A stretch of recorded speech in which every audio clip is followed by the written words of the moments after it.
சுவிசேஷம் 8:31. The Gospel of John chapter 8 verse 31.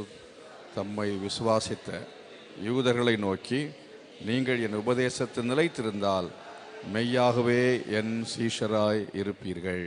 கைகளை வைத்து எல்லாம் ஜெபம் பண்ணுவோம். தகப்பனே, இந்த வசனத்தில் நாங்கள் கை வைத்து நாங்கள் ஜெபிக்கிறோம். இந்த வசனம் எங்கள் வாழ்க்கையில் நிறைவேறுவதாக நீர் கிருபை பாராட்டும்படியாய் நாங்கள் ஜெபிக்கிறோம். கர்த்தாவே, உதவி செய்யுங்க. இயேசுவின் நாமத்தில் பிதாவே, ஆமென். இயேசு தம்மை விசுவாசித்த நபர்களை நோக்கி அவர் சொன்னார், நீங்கள் என் சீஷராக இருப்பீர்கள். அது யாரை நோக்கி சொன்னார்?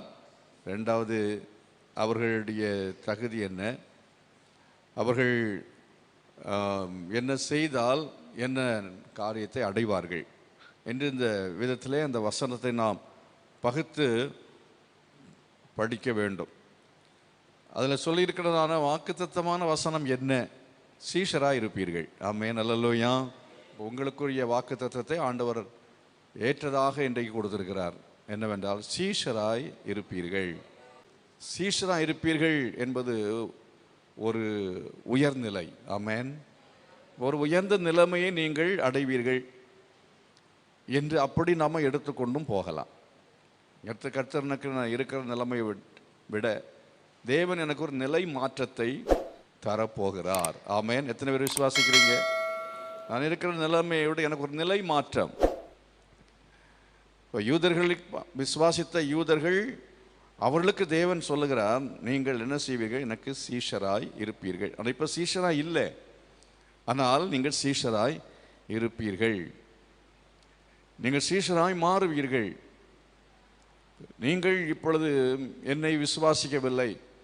சொல்லப்போனால் அவர்கள் இயேசு கிறிஸ்துவை விசுவாசிக்காமல் இருந்தவர்கள் அல்ல, இப்போ விசுவாசித்தவர்கள். விசுவாசிக்காமல் இருக்கிற யூதர்கள் உண்டு. விசுவாசிக்காமல் இருக்கிற யூதர்கள் இருக்கத்தான் செய்தார்கள். நம்ம விசுவாசிக்காமல் அல்ல, விசுவாசிக்காமல் என்றால் அர்த்தம் என்ன? இயேசு கிறிஸ்துவை மேசியா என்று விசுவாசிக்காதவர்கள், இயேசு கிறிஸ்துவை இந்த உலகத்தில் அவதரித்ததான தேவகுமாரன் என்று விசுவாசிக்காமல், சொல்லப்போனால் இந்த உலகத்தில் எனக்காக பலியாகும்படி, என் பாவங்களை போக்கும்படியான அந்த நித்திய பலியாக, கிருபாதார பலியாக இந்த உலகத்தில் ஏற்படுத்த போகிறவர் ஒருவர் உண்டு. அவர் வருவார். அவர் அதை நினைத்துதான் இதுவரையில் நாங்கள் பலி செலுத்தி கொண்டிருக்கிறோம். ஆனால் இனிமேல் நாங்கள் பலி செலுத்த வேண்டிய அவசியம் இல்லை என்று அவர்கள் இவர் செலுத்த போகிற இவருடைய பலியை அவர்கள் என்ன செய்ய வேண்டும்? இவரை பலியாக ஏற்றுக்கொள்ள வேண்டும். இவரை பலியாக ஏற்றுக்கொண்டு அவருடைய பாவங்களை என்ன செய்ய வேண்டும்? அறிக்கை செய்து அவர்கள் மனம் திரும்ப வேண்டும். அதுதான் விசுவாசம். அந்த ஒரு விசுவாசத்தை உடையவர்களாய் மாறினவர்கள் தான் இந்த யூதர்கள். இந்த யூதர்கள் அவரை விசுவாசித்தார்கள். தம்மை விசுவாசித்த என்று சொல்லப்பட்டிருக்கிறன்னு சொன்னால் அதில் அடங்கி இருக்கிறதான சத்தியம் மிக ஆழமான சத்தியம். அவரை விசுவாசித்தார்கள் என்று சொல்லும் பொழுது அவருடைய பாவங்களை மன்னிக்கிறவர் என்கிற விசுவாசம். கரங்களை வைத்து கர்த்தரை மகிமைப்படுத்தும். ஹல்லேலூயா. அதுதான் அடிப்படையாக நம்ம விசுவாசிக்க வேண்டிய விசுவாசமாக இருக்கிறது. நம்ம வாழ்க்கையில் அவர் எனக்கு நன்மைகளை செய்வார் என்று விசுவாசிக்கிறதும் விசுவாசம்தான். நீங்கள் எபிரேயர் நிருபத்தில் வாசிக்கும் பொழுது, தேவனை தேடுகிறவர்கள் அவர் உண்டென்றும் அவர் பலனளிக்கிறவன் என்ன செய்ய வேண்டும்? விசுவாசிக்க வேண்டும். அவரை தேடுகளுக்கு ஒரு பலனளிக்கிறவன் என்ன செய்ய வேண்டும்? விசுவாசிக்க வேண்டும். அந்த விசுவாசத்தில் பல காரியங்கள் நம்ம படிக்கிறோம். நீங்கள் முதலாவது அந்த 11ஆம் அதிகாரத்தில் 1ஆம் வசனம் என்ன சொல்லுது? விசுவாசம் என்பது நம்பப்படும் உறுதியும் காணப்படாதவைகளின் நிச்சயமாக இருக்கிறது என்று அங்கே அந்த வசனத்தை துவங்குகிறதான பரிசுத்த ஆவியானவர் அப்போஸ்தலனாகிய பவுல் மூலமாக எழுதப்பட்டது என்று சொல்லுகிறார்கள். தேவ ஆவியானவரால் எழுதப்பட்ட அந்த நிருபத்தில் இந்த முதல் வசனம் அப்படி சொல்லுகிறது. 2வது வசனத்தை பாருங்க. 2வது வசனம் என்ன சொல்லியிருக்கிறது? உலகங்கள் தேவனால் உண்டாக்கப்பட்டது என்று. அதாவது 3வது வசனத்தில் பாருங்க, விசுவாசத்தினாலே நாம் தேவனுடைய உலகங்கள் தேவனுடைய வார்த்தையினால் உண்டாக்கப்பட்டது என்றும், இவ்விதமாய் காணப்படுகிறவைகள் தோன்றப்படுகிறவர்களால் உண்டாகவில்லை என்றும் அறிந்திருக்கிறோம். அப்படி என்றால் இயேசு சர்வ வல்லவர் என்கிறதை விசுவாசிக்க வேண்டும். ஆமென், அல்லேலூயா. யூதர்கள் விசுவாசித்தார்கள் என்று சொல்லும் பொழுது இதெல்லாம் அவங்க விசுவாசிக்க வேண்டும். சர்வ வல்லமையுள்ள தேவன். அதை நீங்கள் யோவான் சுவிசேஷத்தில் நீங்கள் முதல் அதிகாரத்தில் படிக்கிறீர்கள். உண்டானதொன்றும் அவரால் இல்லாமல் உண்டாகவில்லை என்று சொல்லி இருக்கிறது. அதை எபிரேயர் நிருபத்திலையும் நீங்கள் முதல் அதிகாரங்கள் அதை நீங்கள் வாசிக்க முடியும். அவருக்கென்றும் அவராலேயும் எல்லாம் என்ன செய்யப்பட்டது? உண்டாக்கப்பட்டது. அவருக்கென்றும் அவராலேயும் எல்லாம் உண்டாக்கப்பட்டது என்று சொல்லியிருக்கிறது. ஆகவே அவரால் இந்த உலகம் உண்டாக்கப்பட்டது என்று தான் வசனம் சொல்லுகிறது. இயேசு கிறிஸ்து அப்போ சர்வ சிருஷ்டிகர்த்தா. அவர் ஒரு தீர்க்கதரிசி, ஒரு நபி அல்ல. அவர் ஒரு மனுஷன் அல்ல. அவர் மத தலைவன் அல்ல. பல விதங்களிலே விசுவாசிக்கிறார்கள். இன்றைக்கும் நம்ம நாட்டில் பல ஆட்கிட்ட கேட்டு பாருங்கள், இயேசு கிறிஸ்துவை குறித்து தெரிந்தவள் என்ன சொல்வார்கள் என்று சொன்னால், அவர் ஒரு தீர்க்கதரிசி, அவர் ஒரு நபி, அவர் ஒரு மத தலைவர், அவர் ஒரு நல்ல மனுஷன், அவர் ஒரு நல்ல மனுஷன், இப்படி நிறைய பேர் சொல்வார்கள். சிலர் சொல்வார்கள் கிறிஸ்தவர்களுடைய கடவுள், கிறிஸ்தவர்களுடைய கடவுள் என்று சொல்வார்கள். நீங்கள் விசுவாசிக்கிற விசுவாசம் எப்படிப்பட்டதாக இருக்க வேண்டும்? நாம் விசுவாசிக்கிற விசுவாசம் எப்படிப்பட்டதாக இருக்க வேண்டும் என்று சொன்னால், நம்முடைய நிலை மாற்றம் அடைவதற்கு நாம் செய்ய வேண்டிய காரியம் என்னவென்றால், முதலாவது அவர் சர்வ வல்லவர் என்பதை விசுவாசிக்க வேண்டும். எத்தனை பேர் விசுவாசிக்கிறீங்க? ஆபிரகாமுக்கு 100 வயதிலே சாராளுடைய கற்பத்தை ஆண்டவர் என்ன செய்தார்? உயிர்ப்பிக்க வல்லமுள்ள தேவனாக இருந்தார். அதெல்லாம் கீழே நம்ம படிக்கிறோம். எங்கே? எபிரேயர் 11 கீழே படிக்கிற சமயத்தில் சாராள் என்ன செய்தாள்? கற்பம் தரிக்க பலன் அடைந்தாள். இதனாலே விசுவாசத்தினாலே. என்ன விசுவாசம்? அவர் சர்வ வல்லமை உள்ளவர். அவர் கற்பத்தை மனுஷனை உண்டாக்கினவர். அவர் மனுஷனுக்கு அவயவங்களை அவர் என்ன செய்ய முடியும்? அவர் இல்லாத அவயவங்களை கொடுக்க முடியும். கெட்டுப்போன அவயவங்களை புதிதாக கொடுக்க முடியும். அவர் என்ன வேண்டுமென்றாலும் அவரால் செய்ய முடியும். அவரால் கூடாத காரியம் ஒன்றுமே இல்லை. எத்தனை பேர் விசுவாசிக்கிறீங்க? எத்தனை பேர் விசுவாசிக்கிறீங்க? ஹல்லேலூயா. ஆகையினாலே அந்த இடத்திலே நாம் நின்று விடக்கூடாது. நாம் அந்த இடத்துல நின்று விடக்கூடாது. அவரெல்லாம் கூடும், அவரெல்லாம் கூடும், அவர் எனக்கு எல்லாவற்றையும் கொடுப்பார், அவர் சர்வ வல்லமுள்ள தேவன் என்கிற அந்த விசுவாசம் நமக்கு தேவை. அப்படி இருந்தால் நாம் கவலைப்பட மாட்டோம். எண்ணத்தை புசிப்போம், எண்ணத்தை குடிப்பதில் என்ன செய்யாதிருங்கள்? கவலைப்படாதிருங்கள். அப்படி எல்லாவற்றையும் அவர் என்ன செய்கிறாராம்? உடுத்து வைக்கிறார், போஷிக்கிறார். சாலமோன் முதலாய் ஒருவரும் என்ன செய்யவில்லை, இந்த உலகத்தில் வேற ஒருவரும் அந்த விதமாய் உடுத்து வைக்கப்படவில்லை, போஷிக்கப்படவில்லை என்று சொல்லி இருக்கிறது. அவ்விதமாய் தேவன் என்ன செய்கிறார் என்று சொன்னால், இந்த உலகத்திலே ராஜாக்களை பார்க்கிறோம், தேவன் அதிகாரிகளை பார்க்கிறோம். தேவன் என்ன செய்கிறார் என்று சொன்னால், அவரை விசுவாசிக்கிற கர்த்தருடைய பிள்ளைகளை அவர் இந்த உலகத்தில் சிருஷ்டிக்கப்பட்டிருக்கிறதான எல்லாவற்றையும் பார்க்கிற சமயத்தில் செடிகள், கொடிகள், மரங்கள், இன்னும் பறவைகள், மிருகங்கள், இவ்வளெல்லாவற்றையும் ஒப்பிட்டு கர்த்தர் சொல்லும்போது, சாலமோனை விட அவைகள் எல்லாவற்றையும் நான் மேன்மையாக வைத்திருக்கிறேன்னு சொல்கிறார். ஆமென், அல்லேலூயா. கொஞ்சம் நம்ம ஆராய்ந்து பார்க்க வேண்டும். ஒரு காக்கா வரையில் இது கம்ப்ளைண்ட் பண்ணலை. எங்கேயாவது பாருங்க, எங்கேயாவது காக்காவுக்கு ஆக்சிடென்ட் ஆச்சுதா? ஆண்டவர் உங்களுக்காக எனக்காக ஆண்டவர் செய்கிறாரோ இல்லை. கர்த்தர் என்ன செய்கிறார்னு சொன்னால், காட்டில் இருக்கிற காட்டு புஷ்பத்தை கவனித்து பாருங்கள். இப்போ காட்டில் ஒரு மனுஷன் இல்லை, ஆனால் எது காட்டில் மழை பெய்யணும். ஆகவே காட்டு புஷ்பங்களுக்கென்று கர்த்தர் மழையை என்ன செய்கிறார்? ஆமாம், பெய்ய வைக்கிறார். அதனால தான் சார் சாலமோன் முதலாய் என்று சொல்லுமே சாலமோனுக்கு கூட, சாலமோனுடைய தேசத்தில் கூட மழை பெய்யாமல் இருந்திருக்கும். ஆனால் காட்டில் மழை பெய்யாமல் இல்லை. தேவன் அந்த விதமாக காட்டிலுள்ள புஷ்பங்களை குறித்து கரிசனை உள்ளவர், காட்டிலுள்ள மிருகங்களை குறித்து கரிசனை உள்ளவர், அதே போல பறக்கிறதான பறவைகளை குறித்து கரிசனை உள்ளவர். அவள் எல்லாவற்றையும் போஷிக்கிறார் என்று வசனம் சொல்லுகிறது. ஆமென்.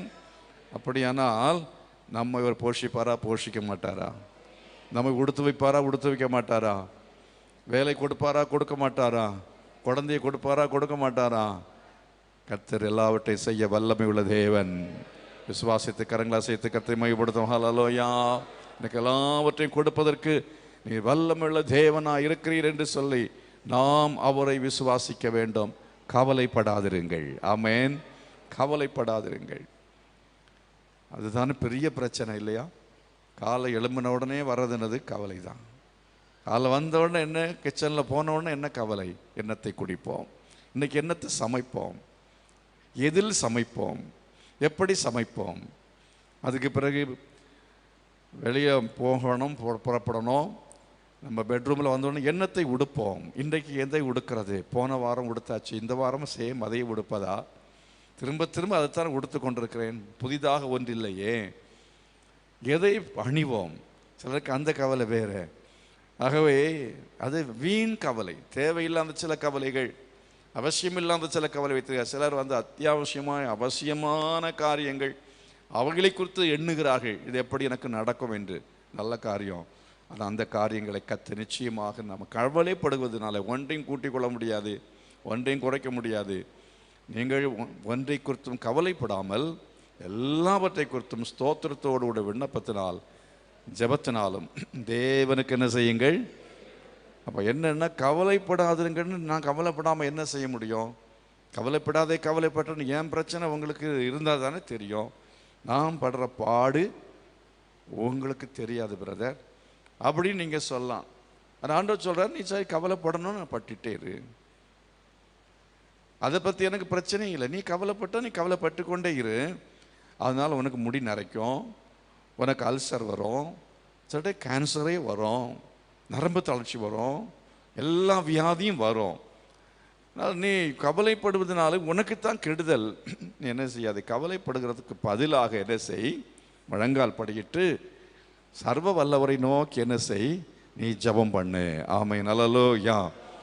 அந்த கவலைப்பட்டு பேசி கொண்டிருக்கிற அந்த நேரத்தை என்ன செய்யலாம், நம்ம பயன்படுத்தி கொண்டு முழங்கால நின்று நம்ம ஜெபம் பண்ணுவோம்னு சொன்னால், ஜெபிக்கிறதான தேவனுடைய பிள்ளைகளுடைய வாழ்க்கையில் கர்த்தர் எல்லாவற்றையும் கொடுப்பதற்கு வல்லமுள்ள தேவனாக இருக்கிறார். ஆமென்.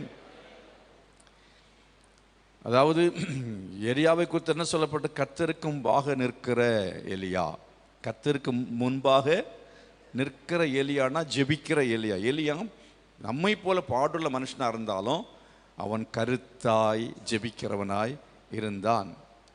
அப்போ நம்ம கருத்தாய் காரியங்களை செய்கிறவங்களாக இருக்கணும். ஜெபம் அதில் விசேஷமாக. அருமையானவர்களே, நம்ம எப்படிப்பட்ட காலத்தில் இருக்கிறோம் என்கிறத குறித்து நம்ம கொஞ்சம் என்ன செய்யணும், சிந்திக்கணும்.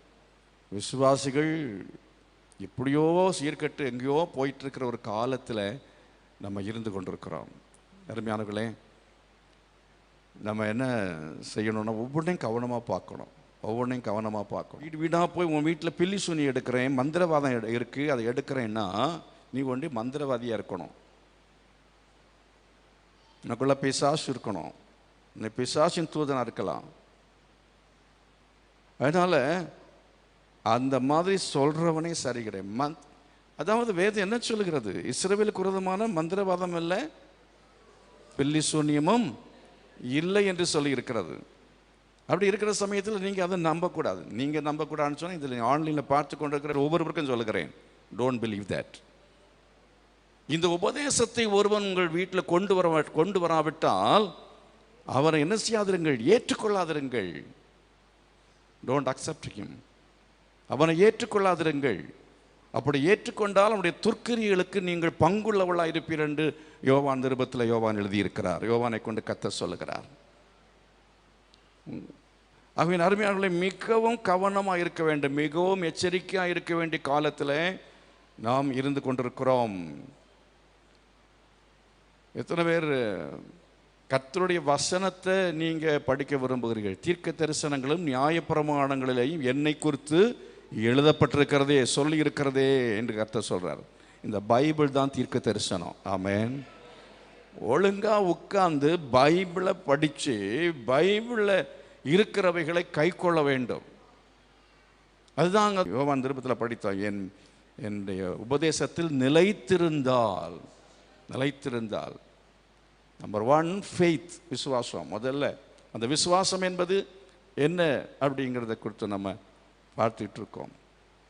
சர்வ வல்லவர் என்ன செய்யணும்? தேவனுக்கு பலன் கொடுக்குற என்ன செய்யணும்? விசுவாசிக்க வேண்டும். எலியா பாடுள்ள மனுஷனாக இருந்தான். ஆனால் கர்த்தர் என்ன செய்தான்? அவன் கர்த்தருக்கும்பாக அவன் நிற்கிறவன், கர்த்தருக்கும்பாக நிற்கிறவன் என்று சொல்கிற சமயத்தில் ஜெபிக்கிறவன் என்று சொல்லி அர்த்தம், ஜெபம் பண்ணுறவன் சொல்லி அர்த்தம். நீங்கள் ஜெபம் பண்ணால் கர்த்தர் நிச்சயமாகவே எல்லாவற்றையும் உங்களுக்கு கொடுப்பதற்கு ஒரு வல்லமுள்ள தேவனாக இருக்கிறார். ஆமென். அல்லேலூயா. ஒரு வழி அடையும் பொழுது இன்னொரு வழியை கர்த்தர் என்ன செய்வார்? அவர் திறப்பேன் என்று சொல்லுகிறார். ஆமென். அல்லேலூயா. ஒரு வழி அடைந்தது, காகம் வர்றது நின்று போயிற்று. காகத்துடைய வருகை நின்றது. ஆண்டவர் அவர் கண்கள் காணாமல் இல்லை. தண்ணீர் வற்றி போயிற்று என்பதை கர்த்தர் அறிந்து என்ன செய்தார் என்றால் அவரை விதவையின் வீட்டுக்கு அனுப்பினார் என்று சொல்லி பார்க்கிறோம். விதவை வீட்டுக்கு தேவன் அனுப்பினார். அதுக்கென்று ஒரு விதவையை கர்த்தர் வைத்திருந்தார். ஆகவே எங்கே அனுப்ப வேண்டும், என்ன செய்ய வேண்டும், எப்படி போஷிக்க வேண்டும், நம்ம எப்படி காப்பாற்ற வேண்டும் என்று சொல்லி கர்த்தர் நன்றாகவே அறிந்திருக்கிறார். எத்தனை பேர் விசுவாசிக்கிறீங்க? கைகளை வைத்து சொல்லுங்க, ஆண்டவரே நீ சர்வ வல்லமுள்ள தேவன் என்பதை நான் என்ன செய்கிறேன்? விசுவாசிக்கிறேன் என்று சொன்னார். சர்வ வல்லமுள்ள தேவன் என்பதை நான் என்ன செய்கிறேன்? விசுவாசிக்கிறேன். நீர் என்னை போஷிக்க வல்லமுள்ள தேவனாக இருக்கிறீர், நடத்துவதற்கு வல்லமுள்ள தேவனாக இருக்கிறீர் என்று சொல்லி நீங்கள் கர்த்தரை நீங்கள் விசுவாசியுங்கள். அது முதல்ல விசுவாசம். ரெண்டாவது என்ன விசுவாசம்? எபிரேயருக்கு நிருபம் 11ஆம் அதிகாரம் 4வது வசனம். விசுவாசத்தினாலே ஆபேல் காயினுடைய பலியிலும் மேன்மையான பலியை தேவனுக்கு செலுத்தினான். மேன்மையான பலியை, விசுவாசத்தினாலே மேன்மையான பலியை செலுத்தினான் என்று சொன்னால், விசுவாசம் என்பது அவருக்கு எல்லாவற்றையும் கொடுப்பார், அவர் சர்வ வல்லமுள்ளவர் என்று சொல்லி இந்த விதமாக அதை அடிப்படையாக கொண்டு தீர்க்க தரிசனங்களை உரைத்து கொண்டு அதை அடிப்படையாக கொண்டு நாம் சில விசுவாசம் என்று சொல்லி பின்பற்றி கொண்டிருக்காதபடிக்கு அடுத்த நிலையில் வர வேண்டும். என்ன நிலை? சால்வேஷன்.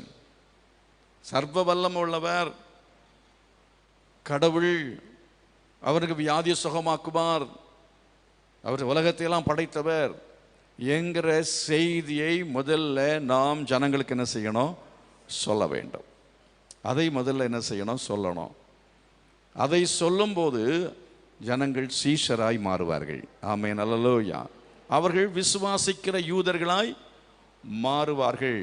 இயேசு சர்வ வல்லமை, சகலத்தையும் உண்டாக்குகினவர், அவர் எல்லாவற்றையும் அருளி செய்ய வல்லமை உள்ளவர் என்கிறத ஜனங்களுக்கு சொல்லி அழைத்து கொண்டு வர. காரணம், ஜனங்களெல்லாம் அவர்கள் வியாதியிலையும் துன்பத்திலையும் கஷ்டங்களையும் இருக்கிற அவரிடத்தில் போய் நீ பாவம் செய்கிறாய், நீ பாவியாக இருக்கிறாய், நீ குடிகாரனாக இருக்கிற, இதெல்லாம் காரணம் உனக்கு இந்த குடியினால தான் காரணம் அப்படின்னு சொல்லக்கூடாது.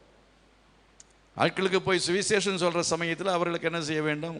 கர்த்தருடைய வல்லமை அவர்களுக்கு என்ன செய்யணும்? சொல்லணும். அவர் உயிரோடு இருக்கிறவர் தேவன், சர்வ வல்லமுள்ள தேவன், நீ கவலைப்படாத என்று சொல்லி ஆரம்பத்தில் அதை சொல்லணும். அது ஃபஸ்ட்டில் சொல்ல வேண்டியது. ஜனங்கள் என்ன செய்வார்கள்? அதனால விசுவாசித்து வருவார்கள், பின்பற்றுவார்கள். திரளான ஜனங்கள் அவரை பின்பற்றினார்கள் என்று சொல்லி இருக்கிறது.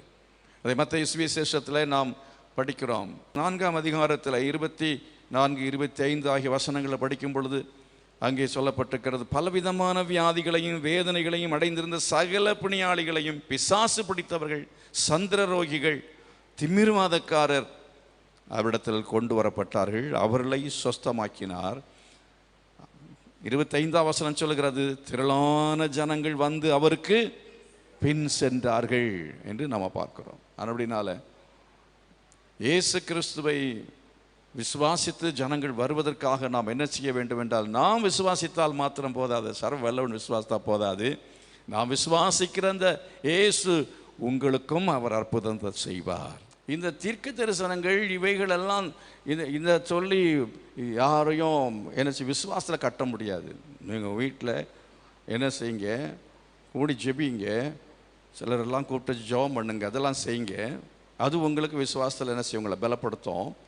அப்புறம் வெளியில் போய் என்ன செய்யணும், சுவிசேஷத்தை பிரசங்கம் பண்ணணும். இயேசு கிறிஸ்து சர்வ வல்லமுள்ள தேவன் என்று நீங்கள் பிரசங்கம் பண்ண வேண்டும். கரங்களை வைத்து கர்த்தரை மகிமைப்படுத்துவோம்.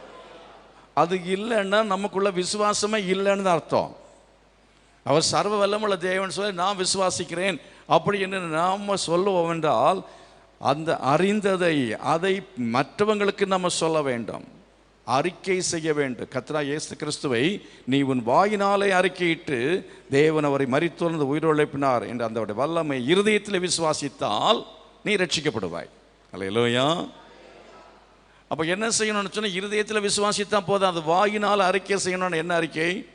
இயேசுவே தேவன் என்பது என்ன செய்யணும்? உலகத்தில் அறிக்கை செய்தால் யார் சும்மா உட்காந்துட்டு ஒருத்தன் பேசுகிறான்னு வச்சுக்கிங்க, வீட்டில் தனியாக உட்காந்துட்டு இயேசு சர்வ வல்லமை உள்ளவர், இயேசு சர்வ வல்லமை உள்ளவர், இயேசு சர்வ வல்லமை வீட்டிலே அப்படி பேசிட்டு நடக்கிறான்னு அவனுக்கு பைத்தியம் பிடிச்சி போச்சுன்னு அர்த்தம். துதிப்பதுங்கிறது வேற, துதிப்பதுங்கிறது வேற.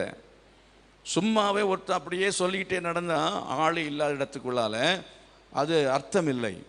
அவன் என்ன செய்யணும்? ஜனங்களை பார்த்து சொல்லணும். தேவையுள்ள ஆட்களை பார்த்து, சந்திர ரோகி, சகல வியாதி, இன்னும் பிசாசு பிடித்தவர், பிணியாளிகள், அவர்களிடத்தில் போய் 15 லட்சம் மக்கள் இருக்கிறாங்க, நீ போ, புறப்பட்டு போ, டிராக்டர் எடுத்துகிட்டு போ.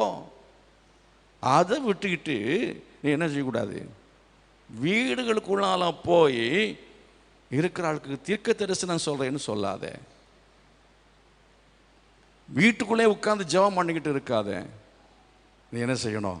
வெளியில் போய் சுவிசேஷத்தை சொல்லணும். இயேசு கிறிஸ்து சர்வ வல்லமுள்ளவர் என்கிறத சொல்லணும்.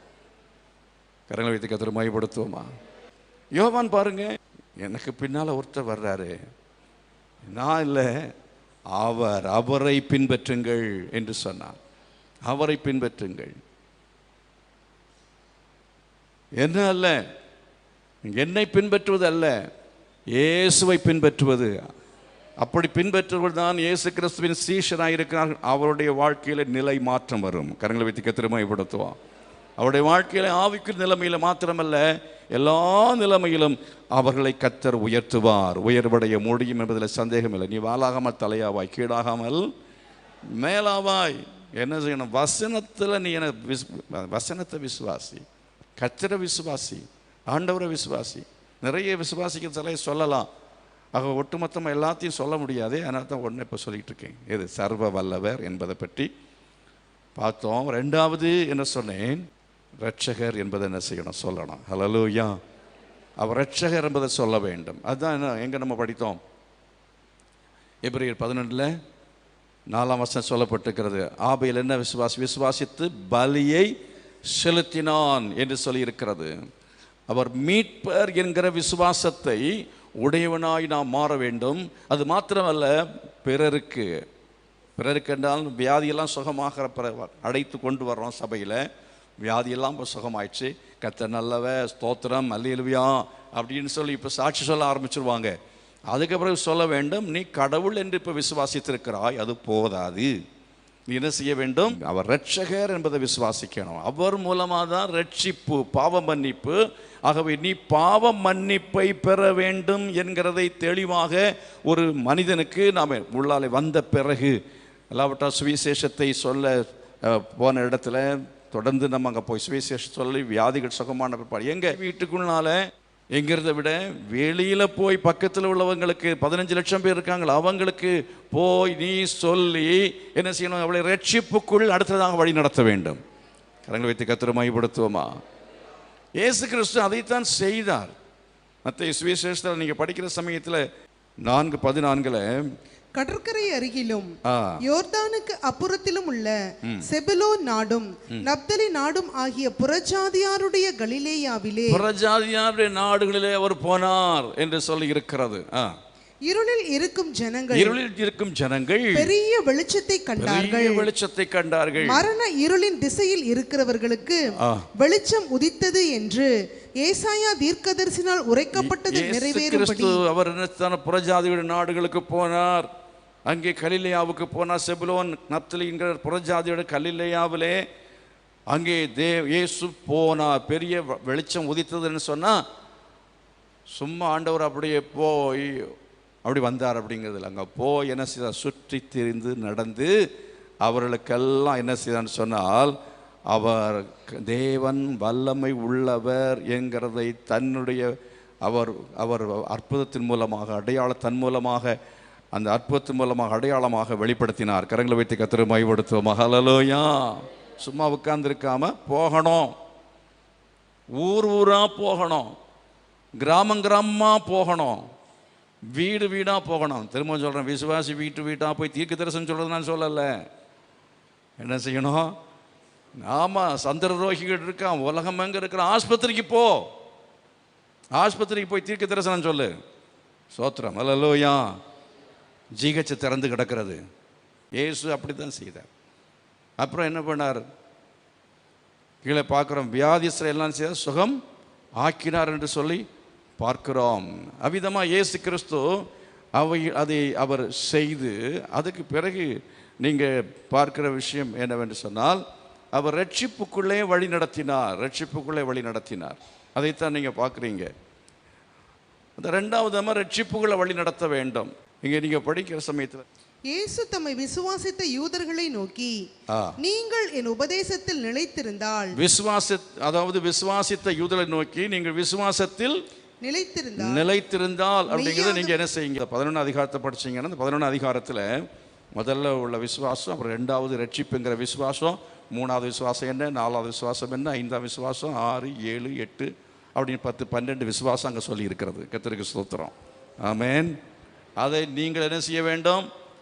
நீங்கள் அடைய வேண்டும். அந்த விசுவாசத்தை அடைந்து அப்புறம் அதுக்கு பிறகு உபதேசத்தில் என்ன செய்ய வேண்டும்? நிலைத்திருக்க வேண்டும். விசுவாசத்தில் நிலைத்திருக்கணும். உபதேசத்தில் என்ன செய்ய வேண்டும்? நிலைத்திருக்க வேண்டும். விசுவாசத்தில் நிலைத்திருக்க வேண்டும், உபதேசத்திலும் நிலைத்திருந்தால் நீங்கள் நிலை மாற்றம் அடைவீர்கள். அல்லேலூயா. You will become a disciple of Christ. கிறிஸ்துவுக்கு நீங்கள் என்ன செய்வீர்கள்? சீஷனாய் மாறுவீர்கள். எத்தனை பேர் இல்லையே சொல்லுங்க. ஆமென். சத்தமா கர்த்தரை மகிமைப்படுத்த. அல்லேலூயா. எல்லா நிலைமையிலும் கர்த்தர் உயர்த்தவும் செய்வார். ஆவிக்குரிய நிலைமையிலே ஒரு உயர்வை அடைய வேண்டிய எத்தனை பேர் விரும்புறீங்க? ஆவிக்கு நிலைமையில உயர்வு அடைய விரும்பினால் பூமிக்குரிய காரியங்கள் கர்த்தர் உங்களை உயர்த்துவார். நீங்கள் சீஷனாய் மாறினால் கர்த்தர் என்ன செய்வார்? இந்த உலகத்தில் நீங்கள் ஜீவிக்கும் பொழுதும் ஒன்றும் குறைவில்லாமல் உங்களை நடத்துவேன் என்று சொல்கிறார். மத்தேயு சுவிசேஷம் சொன்னார், எல்லாவற்றையும் விட்டு உம்மை பின்பற்றினோமே எங்களுக்கு என்ன கிடைக்கும்? உங்களுக்கு என்ன கிடைக்கும்? இந்த உலகத்திலையும் உங்களுக்கு நூறத்தனையாய் பெறுவீர்கள், பரலோகத்திலையும் உங்கள் நூறத்தனையாய் பெறுவீர்கள். ஆமே, நல்ல நித்தியமாய் பெறுவீர்கள். கரங்களை சேர்த்து கர்த்தரை மகிமைப்படுத்துவோமா? ஆகினால சீஷனாய் மாறுவோம். எத்தனை பேர் சீஷனாக மாற விரும்புகிறீங்க? சீஷனாக மாறுறதுக்கு இன்றைக்கு நான் சொல்லியிருக்கிற பாடம் என்ன? விசுவாசியுங்கள். ஆமேன். விசுவாசத்தை கற்றுக்கொள்ளுங்கள். விசுவாசத்தை மக்களுக்கு என்ன செய்ய கற்றுக் கொடுங்கள். அதாவது அவர் சர்வ வல்லமுள்ள வரும்போது என்ன செய்யும்? உலகத்துக்கு சொல்லுங்கள். போய் உலகத்துக்கு என்ன செய்ய சொல்லுங்க? உங்களுக்குள்ளே வைத்து கொண்டிருக்க வேண்டாம். இந்த விசுவாசத்தை மற்றவர்களுக்கு என்ன செய்யுங்கள்? நீங்கள் பகிர்ந்து கொடுக்க வேண்டியது அவசியம். உள்ளுக்குள்ளாலேயே உட்கார்ந்து என்ன செய்ய வேண்டாம்? குதிரை ஓட்டிகிட்டு இருக்க வேண்டாம். கர்த்தருக்கு ஸ்தோத்திரம். ஆமென். வெளியே போங்க. சும்மாவே நான் விசுவாசிக்கிறேன் சொல்லிக்கொண்டு நம்ம உட்கார்ந்து இருக்க வேண்டாம். நீங்கள் ஜெபம் பண்ணுங்க. விசுவாசிக்கிறவர்கள் அந்த ஜெபம் ஒன்றை குறித்து கவலைப்படாமல் என்ன செய்யுங்க? ஜெபியுங்கள், ஜெபம் பண்ணுங்க. கர்த்தர் உங்களுடைய தேவையில் எல்லாவற்றையும் சந்திப்பது மாத்திரமல்ல, ரட்சிப்பை உடையவங்களாக இருக்கிறீங்களாங்கிறத சோதித்து பாருங்க. ரட்சிப்பு என்பது மீட்புங்கிறது மிக மிக முக்கியமானது. மீட்பை பெற்றுக்கொள்ளுங்க. அந்த ரட்சிப்பை நீங்கள் உடையவளாய் இருக்க வேண்டும். ஆமேன். அல்லேலூயா. ஆபேலுடைய விசுவாசத்தான் மீட்பு. அதுக்கு அந்த பலியை விசுவாசித்தான். ஆமேன். பலியின் மேல விசுவாசம். ஆராதனை, ரெண்டாவது ஆராதனைக்கு வருவது, பலி செலுத்துவது, காணிக்கை செலுத்துவது, ஜெபிப்பது, வேதம் வாசிப்பது, இதெல்லாம் அது சேர்ந்தது. இந்த காரியங்களை நீங்கள் செய்ய வேண்டும். பலி செலுத்த நான் ஒரே வார்த்தையில் சொல்லி முடிப்பது அல்ல. இதெல்லாவற்றையும் கர்த்தருடைய ரட்சிப்பு கேட்ட காரியங்களை, மீட்பு கேட்டதான காரியங்களை நீங்கள் செயல்படுத்த வேண்டும். அல்லேலூயா. அப்பொழுது நீங்கள் சீஷராக மாறுவீர்கள். அதை மாறுவதற்காக இன்னும் வேதத்தில் சொல்லப்பட்ட சத்தியங்களை தொடர்ந்து நாம் பார்க்கலாம். எல்லாரும் எழும்பி நிற்போம், கண்களை மூடி செபிக்கலாம். தகப்பனே, நன்றியோடு உமக்கு ஸ்தோத்திரம். ஹல்லேலூயா. உமக்கு நன்றி செலுத்துகிறோம் ஆண்டவரே. Thank you Jesus. ஹல்லேலூயா. எல்லா கரங்களை வைத்து சொல்லுங்க, ஆண்டவரே நான் ஒரு சீஷனாய் மாற வேண்டும். I must become a disciple of Christ. Oh hallelujah. எந்த மனுஷனுக்காகவும் நான் ஊழியம் செய்யக்கூடாது, எந்த மனுஷனுக்காகவும் கூட்டத்தை சேர்க்கக்கூடாது ஆண்டவரே. உமக்காக உம்மை பின்பற்றுவதற்காக, உம்மை பின்பற்ற செய்யும்படியாக. Oh hallelujah. I am not an agent of any person, any evangelist. நான் கர்த்தருடைய ஒரு சீஷன், கர்த்தருடைய ஒரு அப்போஸ்தலனாக நான் மாறணும். அவருடைய ஊழியக்காரனாக மாறணும். அவரை நான் பின்பற்றுவதற்காக வழிகாட்டுகிற ஒரு வழிகாட்டிய, ஒரு கலங்கரை விளக்காக மாற வேண்டும். உதவி செய்ய. சிதறடிக்கிற ஆளாக நான் மாறிடக்கூடாது ஆண்டவரே. சிதறடிக்கிற ஆளாக மாறக்கூடாது. நான் ஒன்று கூட்டுகிற ஆளாக நான் மாறணும். எனக்கு உதவி செய்யும் சொல்லி கேளுங்க. ஹல்லேலூயா. சிலுவை சுமந்தவராய் சீஷனாகுவோம். ஓ, சிலுவை சுமந்தவராய் சீஷனாகுவோம். ஹல்லேலூயா. Glory to God. நம்முடைய சிந்தை, நம்முடைய வாழ்வில் எல்லாவற்றையும் அதை தரித்துக் கொள்வோம். நிந்தை சுமந்தால் அதை சந்தோஷமாய் சுமப்போம். கர்த்தருக்காக நாம் சீஷனாக, நாம் சீஷர்களாய் அநேகரை மாற்றுவதற்கு கர்த்தர் நமக்கு உதவி செய்வாராக. ஓ ஹல்லேலூயா.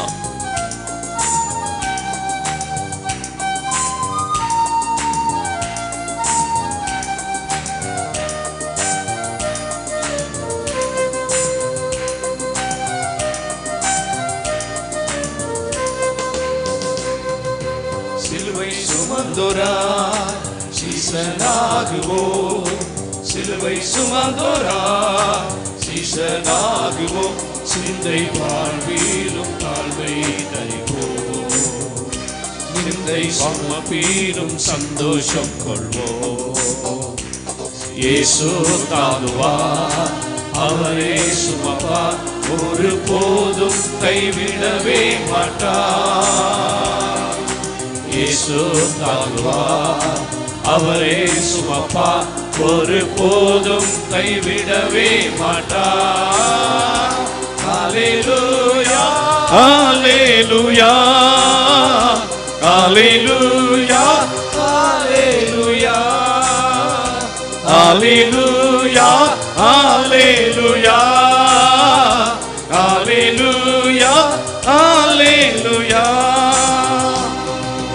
சொந்தம் பந்தங்கள், சொந்தம் பந்தங்கள் சொல்லால் கொள்ளலாம், சதி செய்து மதிப்பை கெடுக்கலாம். மக்கள் சதி செய்து மதிப்பை கெடுக்கலாம். அவருக்காகவே அனைத்தும் இழந்தால் அதை மகிமை என்றெண்ணிடுவே.